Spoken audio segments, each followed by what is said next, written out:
Randy McKee here with Soccer 605. I'm here with Wayne Carney, the head of the South Dakota High School Activities Association.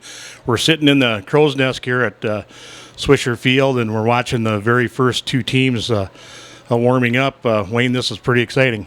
It really is, Randy. You know, we've pushed for this. Our board has for about 5 years now, and to see it come to fruition and see the teams here and see the fans are starting to file in now, this is going to be a lot of fun today. Well, I think so, and you know the weather is kind of straightening out where it's a little bit chilly down there, but once the players get going, they won't notice that wind at all. I sat in on the officials meeting this morning, and that's exactly what they said. They said the weather's not going to be an issue. Matter of fact, the only really concern the officials had was when they set the ball down for the kicks. If it rolls around, what are they going to do? You know, some of the officials said that they'd had that problem in some of the play-in games this year. So they talked about it, and they came up with a solution. So, I mean, I think everything that needs to be prepared is prepared, and now it's just a matter of letting the show begin. Well, you know, speaking of preparation, we were, last spring we got a chance to sit down and visit with Bob Lowry, and John Krogstrand was kind enough to give us some time a couple of weeks ago. And that's the one thing that I've noticed about this tournament and working with your group is that there is a lot of preparation there. Well, there really is, and that's why it's nice to have Barb Haberling with us. Barb is John's administrative assistant, and a lot of times a lot of the work done behind the scenes is done not only by the executive director in charge of that event, but more so maybe by his or her administrative assistant. And it's nice to have them bring them along to see the finished product. They work on a project for 2, 3, 4 weeks prior to getting everything ready, getting everything packed up, so the administrator, in this case John, just throws it in the car and away he goes. But Barb sat in on the meeting this morning as well. She's been up here in the press box. She had a chance to meet her. And so now she can go back and she can visually picture in her mind, what needs to be done. She'll be taking notes for next year already. And so, yeah, it's an ongoing process. So the preparation, I think, has been well documented, and we're ready to go. Well, the thing that I've really appreciated from my perspective is, the amount of cooperation and assistance that we've received from every person that we've talked to at your group. Well, it has to be that way. You're when you're in the people business, in the kid business, student athletes, everybody wants to come now and see a event that's well run, that's well officiated, where the administration has got everything from the hospitality room to all the amenities here in the booth, and that's what they're seeing. So the preparation is key, and it's interesting. I meet every Monday with my executive staff and every Tuesday with the administrative assistants, and we always work 3 months ahead. So the last meeting we had in October, November, December. And when we started meeting 3 months ago, I said, you have to remember, by the end of October, we've got 7 state events out of the way. And then you jump right into November with state 7 games in football and 3 classes of state volleyball the next weekend, and then the first weekend in December you have the oral and terp, and that would be that'll be the culminating event for the fall, what we would call the fall season. But then when we start meeting in December, it looks like December, January, February.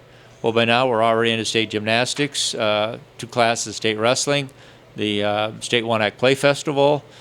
So we are always at least 3 months ahead in our preparation, and the continuity we've had in the office is what really makes it all flow. I mean, I've been in the office going on 12 years. When you interviewed Bob had been there 18 years. Ruth was there 34. Ken was there 20. Marlon was there 22.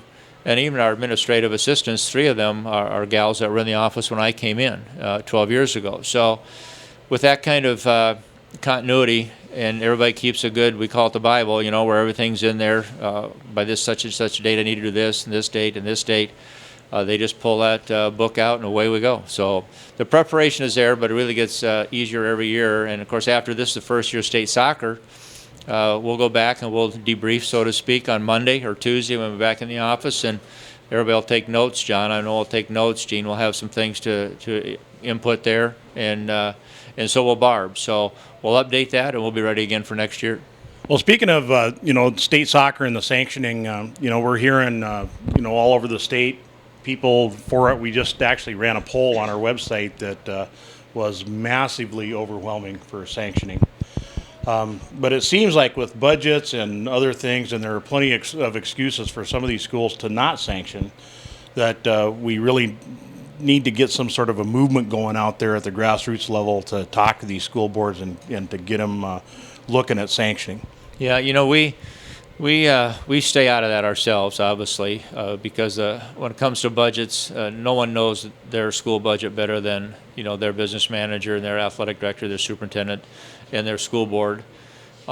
They will make that move, obviously, when they feel that they can do that. A lot of our communities, they've had opt-outs to try to tax a little bit heavier so they can run the programs.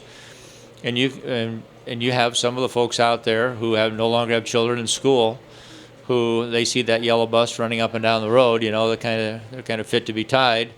Maybe that's what we should get rid of. But I was at Washington High in Sioux Falls for 7 years, and the amazing thing is when you talk to, I don't care what school board or what superintendent, they will tell you that their activities budget, this includes athletics and fine arts, is anywhere between 3 and 5% of their total school budget. It is very minuscule. And for you talk to our corporate partners. Our corporate partners are strong because these are the kids they want to hire. When these kids graduate, and by these kids I mean kids involved in our co-curricular activities, both athletics and fine arts, they're dependable, they're trustworthy, they're in school every day, they work well with the team structure. So these are the kinds of kids that they want to hire. So, and you can't put a price on that, You just can't. You can put a price on, okay, I'm making X amount of dollars doing this or doing that, but everything else you just can't put a price on. So all of a sudden they become very, very valuable employees, and that's the nice thing. But I think a lot of our schools, they're looking at it. They would love to have it. I think the thing that makes it difficult is that as long as we have another option for kids, I think there's another state soccer tournament next weekend, if I'm not mistaken. And those kids that aren't here today or today and tomorrow will probably be in that other state tournament. And we've got it set up where you can only be in one, you can't be in the other. And we thought when the board, I thought, did a really nice job of putting a buy-in, so to speak, over a five-year period. That the first year maybe it's 20% from the school and 80% from the local soccer association. The next year 40-60, the next year 40-60 the other way. Next year, 2080 the other way, and by year 5, the school takes over all of the costs associated with running the program. And we thought we'd have a number of schools get onto that because then they could play in this state tournament. And it was surprising that we didn't. It's kind of disappointing that we didn't. But at that same time, we understand why. And when those schools feel and those school boards feel that they can do that without maybe adding any other taxes or anything, they'll do that. So it'll come, but it just didn't come as quickly as we thought it maybe would. Well, like the old Chinese proverb says, the oxen are slow, but the earth is patient. Wayne, I haven't heard that one, but that's true. Wayne, Carney, I want to thank you a lot for being with us on Soccer 605. And actually what I'd like to do is set something up to come to your office maybe this summer and talk again about this. We're going to meet with some of the folks from Aberdeen and show people how they assimilated soccer here at Aberdeen, and they've done a beautiful job of that. We're big proponents of having one class of soccer. We really need to do that. We can survive with one or the other, but not both. Right. So I've been very impressed with the professionalism of your staff and the help that they've given us, and that's just one more testimony of why I think sanctioning is a good thing. Well, thank you very much. That means a lot, and we'll make sure that we express that thought to our staff. Enjoy the tournament. I will. Thank you.